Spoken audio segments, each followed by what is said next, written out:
All right, I am back. I decided to go take a quick jog around the lake. Well, more like a walk. So, didn't take me that long. It's only a mile around. So, when you power walk the shit out of that, at least you lose a few calories. Anyways, wanted to do a continuation of last night from the channel called Oversimplified. We did Civil War Part 1, and this is Civil War Part 2. So, yeah, hope you guys enjoy. This video was made possible by Honey. Stick around to learn how. As the Union struggle to take control in the East continued, elsewhere, the war raged on. The Confederates attempted an invasion of Kentucky, hoping the state as a whole would join them, but they were pushed back. The Indian Territory saw Native American tribes ally with one side or the other in the hopes of securing rights after the war. Along the Mississippi, General Ulysses S. Grant remained one of the few Union generals scoring major victories. With his best pal, General Sherman, by his side, Grant led his armies down the Mississippi to the Confederate stronghold of Vicksburg. Both sides knew that if Vicksburg fell, the Confederacy would be split in two, and the Confederates prepared for an intense defense of the city. But back in the East, Lincoln still wanted somebody to march south and take Richmond. Having given General McClellan the boot, he needed a new man in charge. Alright, Mr. President, option 1 is General Hooker. Bit of a nutcase, but a good general. Option 2, his qualifications are his name is Burnside and he has freaking dope-ass sideburns. Say no more. So General Burnside was put in charge of the Army of the Potomac and sent south. Lincoln hoped he finally had a general who could succeed. Burnside met General Lee at the city of Fredericksburg, where he intended to rapidly cross the river and take the city. But the Union War Department was too slow in delivering the pontoon bridges, and the two sides were forced to camp across from each other, close enough to speak. Hey Yankee, ready to get your butt kicked? Yeah right, Rebel. God is on our side. No way, God's on our side. Oh, you think so? Well, why don't we ask him? Hey God, whose side are you on? Ow. Dude, uncool. With over 100,000 men, the Union Army finally launched their massive attack on the 11th of December. But by now, the Confederates had amassed their forces. During the battle, wave after wave of brave Union men marched headlong into a brutal Confederate onslaught. Even the Confederates couldn't believe what they were seeing, and in one moment of camaraderie, a Confederate sergeant, unable to take it, reportedly came out into the field to tend to the Union wounded. Seeing this, the Union troops held their fire. Still, Burnside and his forces were soundly defeated at Fredericksburg and forced to retreat. Lincoln's popularity and Northern morale continued to plummet, especially as the winter heading into 1863 was bad. The winter camps were rife with disease. The food was less than appealing. On both sides, men began to leave. Hey, where do you think you're going? I'm deserting. What? Don't you love your country? Yes, I do. And I'm trying to get back to it as quick as I can. Lincoln, ever the kind and caring man he was, spent much of his time pardoning deserters' death sentences. Oh my. Here's a 17-year-old boy sentenced to be hanged. Well, I'd better suspend his sentence. Or he'll be suspended tomorrow. What? To try to keep the numbers up, both sides had introduced conscription. There was controversy in the North, however, since rich men could simply pay to have someone else fight on their behalf. Riots broke out in New York City, with enraged mobs furious at the idea of going to fight for slaves, an idea that many of them simply did not support. However, after so much pressure, the Union had finally begun allowing black men to enlist, and these men, knowing what they were fighting for, signed up. By the end of the... I already know this part from history. For those of you guys who don't know, they used the blacks as the front. So anytime they would go into battle, they were the front soldiers. Like if you've ever seen Saving Private Ryan, it's kind of an analogy.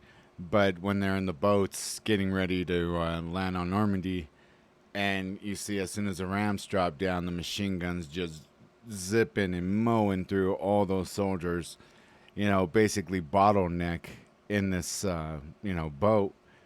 That was kind of what they did to the blacks. The blacks were the first line of defense, and to see them get mowed down, then the troops behind them would be the ones to, take down the Union soldiers while they're reloading their muskets.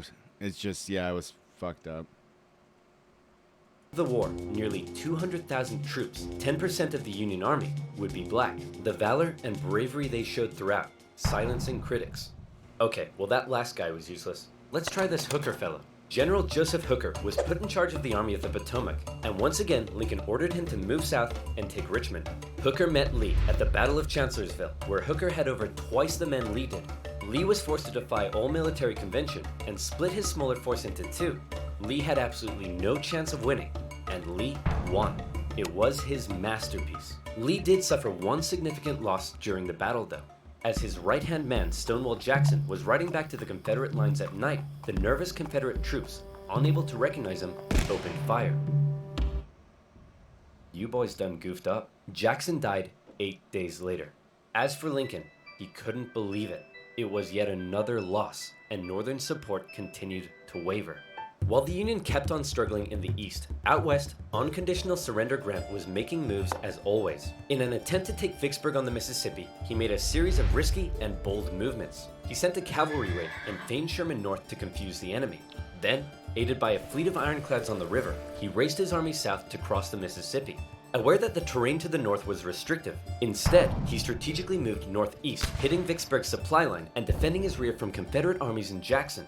Once he reached Vicksburg, the Confederate defense became hardened, and Grant was forced to settle in for a month-long siege, during which time he got rather bored. Despite not taking the city, Lincoln loved it, and encouraged Grant to hold firm. It would only be a matter of time before the Mississippi was in Union hands. Around this time, the people in the west of Virginia, who had remained loyal to the Union throughout, finally broke away to form their own state. They could have named it anything in the world, but the creative minds at the time came up with the ingenious West Virginia. Back in Washington, Lincoln once again wanted a new general to take command.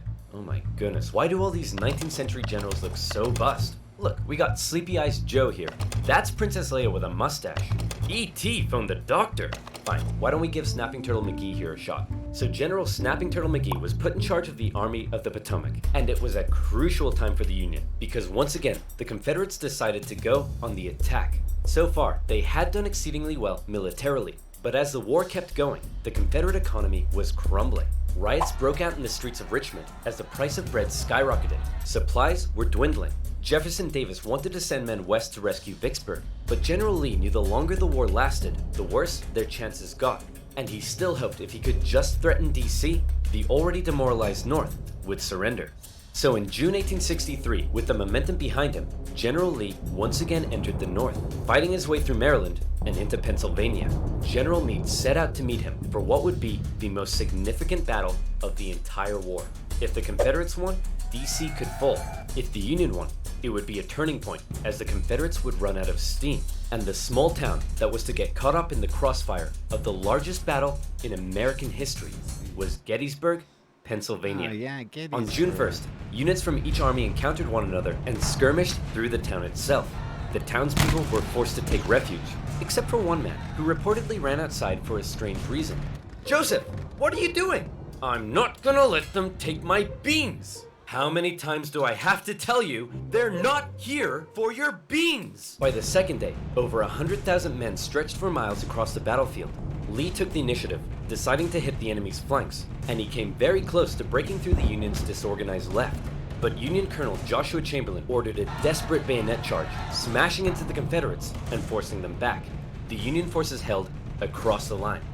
On the final day, Lee believed the Union Army had fortified its flanks, so he decided to finish them off with one massive central assault. The Confederates rushed at the Union lines during General Pickett's charge, and this time, it was the Union's turn to unleash hell. Meade had correctly guessed Lee's strategy, and the Confederates were decimated, forced to turn and flee.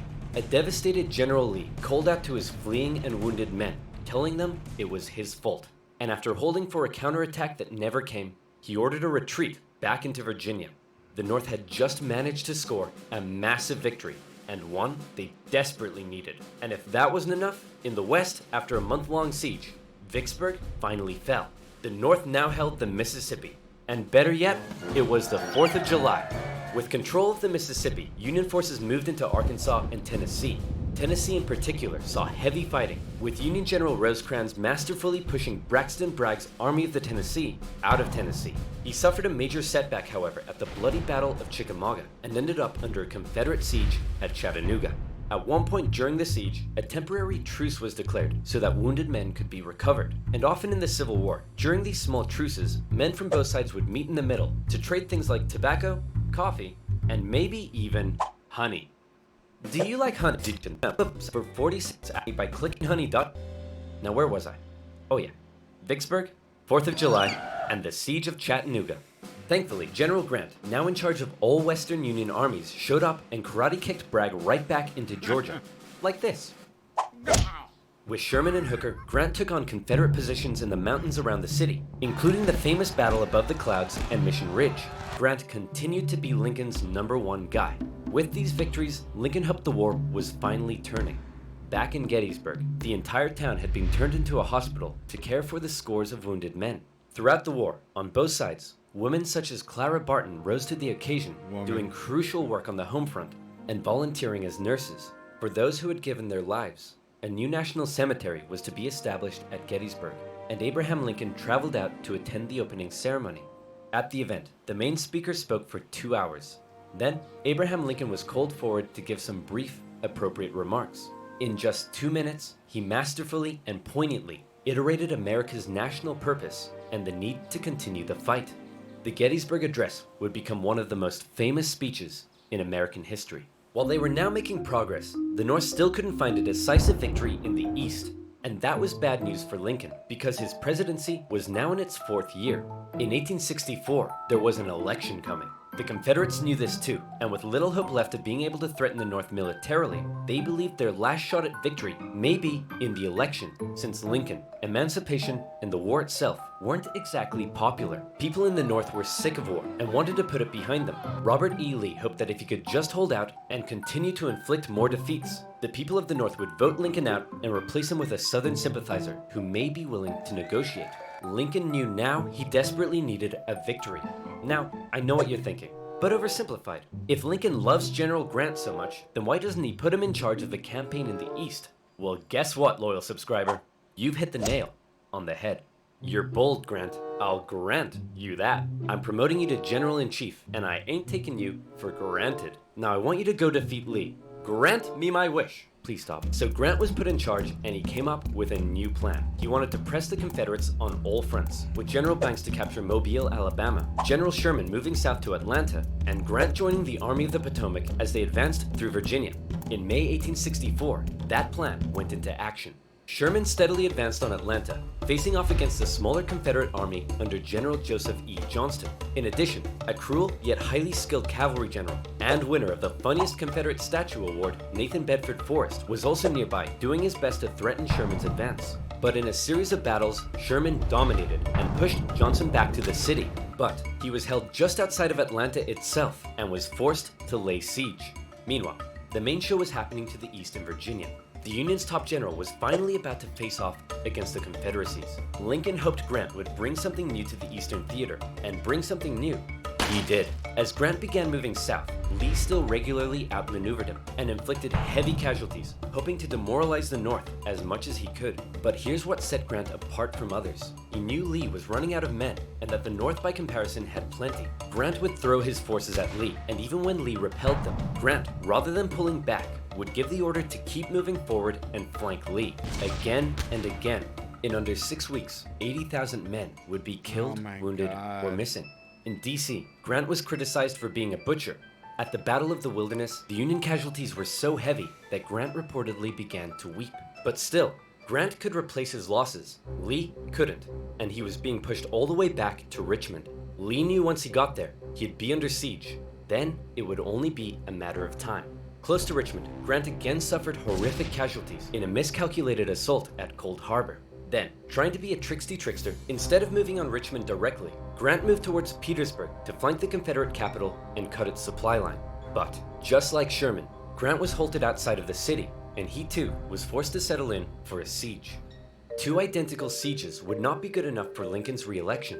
The people of the North saw the casualties Grant had been taking, and they weren't happy. To make matters worse, Lee had sent Jubal Early north to threaten DC, with the hope of forcing Grant to withdraw troops from Richmond. Early was repelled on the outskirts of the city, with President Lincoln even attending as an observer, but the North had been given a fright. So with the war currently in a stalemate, Who was to be Lincoln's opponent in the critical 1864 election? Who would the Democrats choose? Guess what, baby? I'm back. That's right. General George The B. guy who McClellan doesn't would want to run do for president shit. against Abraham Lincoln. My fellow countrymen, if you elect me, I, the great General George McClellan, will fearlessly and valiantly win the war. Unlike this douchebag, many Democrats, however, including McClellan's running mate, wanted to end the war, so it's possible McClellan may have ended up fearlessly and valiantly making peace with the Confederates, which is exactly what they were hoping for. With the war in a stalemate, and Lincoln still not popular, it looked like McClellan would win, and the Confederacy may have a chance at surviving after all. Lincoln himself said that without some kind of major victory, it seemed exceedingly probable that this administration will not be re-elected. Well, fret not, Abe, because if it's a major victory you want, it's a major victory you'll get. Atlanta had been under siege by General Sherman for just over a month. After a number of battles around the city, Sherman sent a force south to sever the city's supply line, and Confederate General Hood was forced to abandon it. Atlanta, one of the Confederacy's most important cities, had fallen into Union hands. For many, it was clear that the Confederacy's defeat was now inevitable, and the war would soon be over. When the final results came in, Lincoln had won with an electoral college landslide, with the troops in particular voting overwhelmingly for Lincoln, which must have been touching for their commander-in-chief. Hey man, looks like you lost. No hard feelings? I didn't lose! I merely failed to win! In January, Lincoln involved himself heavily in ensuring the 13th Amendment made it through Congress. In a narrow and historic vote, the amendment passed. Slavery would now be constitutionally banished throughout the nation. Black men and women, watching the vote from the galleries, knew the work had only just begun. A couple months later, at his second inauguration, with victory right around the corner, he didn't celebrate, he didn't gloat. Instead, he emphasized the need for reunification and binding up wounds. To him, Americans, North or South, were to again be compatriots. However, listening to Lincoln speak that day was a man who had no interest in reunification, John Wilkes Booth. An actor living in D.C. was also a deep Southern sympathizer, and as the war turned against the Confederacy, depressed and full of hate, he was already plotting his revenge on the man he held responsible. With further Confederate losses, it was pretty clear at this point who would win. But still, Jefferson Davis showed no sign of giving in. The North were frustrated to see the conflict being dragged out. Why waste more lives? In Atlanta, General Sherman believed he had the key to forcing the Confederacy's hand. He had an unusually modern concept, that an army could only survive with the support of the people. Strike at the people, and the army collapses. Sherman decided to do something unprecedented. He would remove his 62,000 men from their supply line, and march through the heartland of the Confederacy, where they would live off the land. There, they would wreak havoc. As they marched, they tore up railroads, burned farms, and destroyed communication lines. They also liberated thousands of slaves. The damage done was estimated at $1.4 billion. Wow. The tactics were cruel, but to Sherman, it was better than losing yet more men in battle. In December, he reached Savannah, Georgia, but he wasn't done yet. Next, he turned north to inflict his punishment on the first state to secede, South Carolina. As he moved, he came ever closer to General Lee's army, still holding out at Petersburg. The Siege of Petersburg had lasted for 292 days. 60,000 of Lee's men had deserted. Numerous Union attempts to break through had failed, but when the breakthrough finally came, it came quick. On April 2nd, a Union assault finally pushed the Confederates from their defenses. Hey man, there's no need to evacuate, right? You'll rescue us like last time, right? Sorry, can't hear you. Lee narrowly escaped the city, hoping he'd be able to meet up with General Johnson and continue the fight. Grant chased him down. Richmond was evacuated, and Jefferson Davis went on the run. As they left, the Confederates set fire to military buildings, but the flames burned out of control, and as the Union troops arrived, they became firefighters. A couple of days later, Abraham Lincoln visited the war-torn city. Grant caught up to Lee at Appomattox Courthouse, where he trapped his forces. It was here, on April 9th, 1865, that Lee saw no point in continuing. Sir? Listen, bub. I drank a bit too much last night, and now I'm hanging like a fruit bat on a hot day. So whatever you have to say, I don't want to hear it. General Lee says he wants to surrender. Hot diggity dog! Grant and Lee met in the home of a nearby farm family, owned by a man who had tried his best to escape the Civil War years earlier, Wilmer McLean. All right, can we all just hurry up and get this over with? Martha, not now! I'm cleaning! Do you want us to get rats? Grant and Lee, after years of war, now spoke respectfully to one another.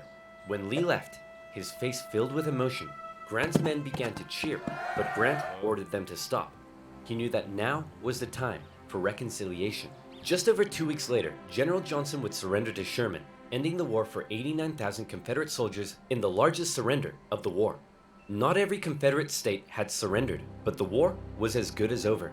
Across the North, church bells rang out and celebrations erupted.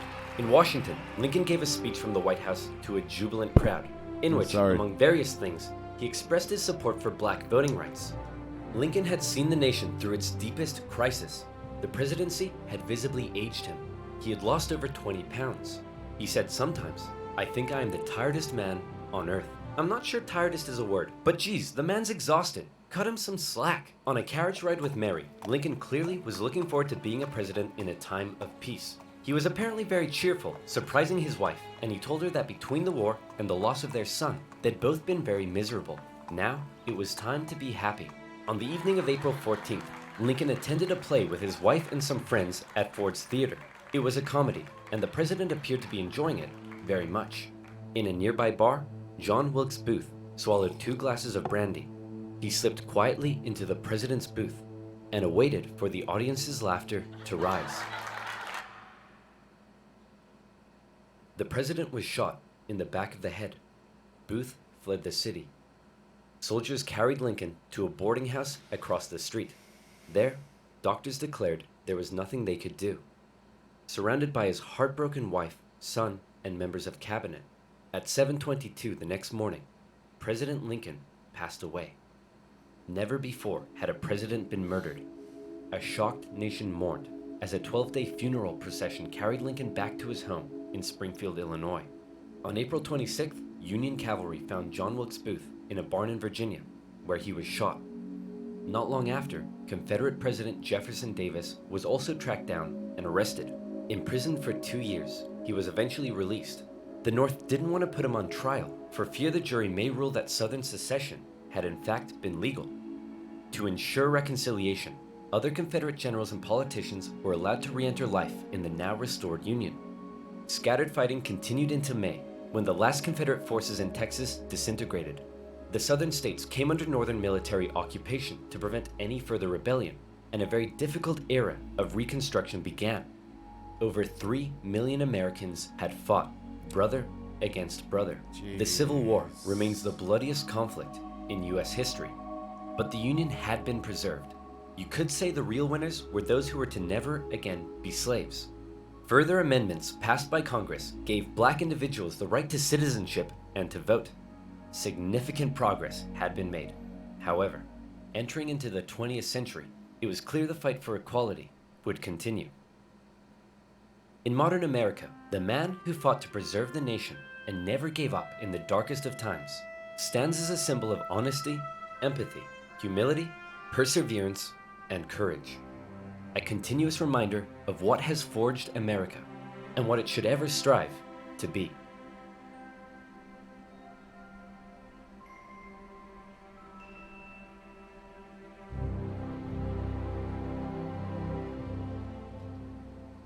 I was touching at the end.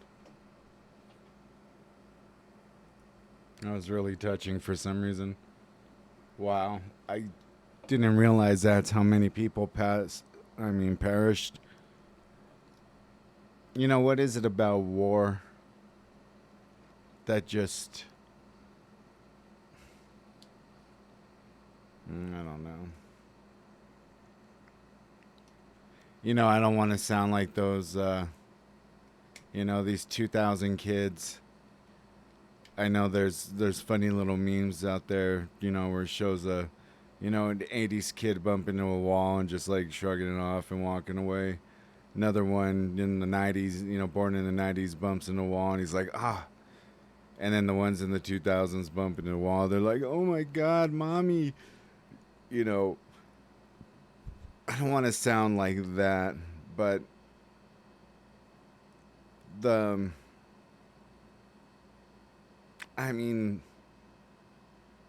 as humans, we're so quick to turn to violence if we don't get our way. And that's with anything. From the Civil War to, the Revolutionary War to, I mean, anything. If we don't get our way, we turn to violence and destruction, and that's just sad. That's what definitely had scared me. Like, you know, I had always wanted a girl to begin with because I have, you know, 3 nieces. Not to say that she might, you know, want to join the service one of these days, you know, to go into the Air Force or Navy or something like that. But it always scared me because, you know, having a son, you just never know. You know, we're just minutes away from a war. It seems like every day that we probably don't know about. I don't know, maybe I'm giving it too much thought, but that's just a staggering amount of people who lost their lives. You know, so rest in peace, you know, especially for this country. Um, yeah, so I hope you guys enjoyed this part 2. I'm going to change it up. Still cartoon style, but this dude is freaking hilarious. I laughed my ass off so much on his videos.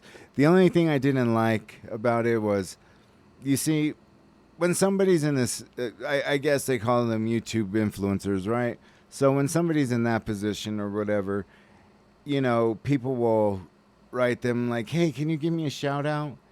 And he kind of acts like a dick and he doesn't do it. Like, it's, I mean, dude, you're like really, really established. You know, you're doing something right. People are just asking for, like, you know, hey, would you mind giving me a shout out to help my page grow or whatever? And he just messes around with them. And so I kind of find that off putting. But the stories that he tells about a particular job he had are freaking hilarious. So I hope you guys enjoy it. And I hope you guys enjoyed this one. So yeah, I will see you back here pretty soon. As always, until the next time you see me, peace.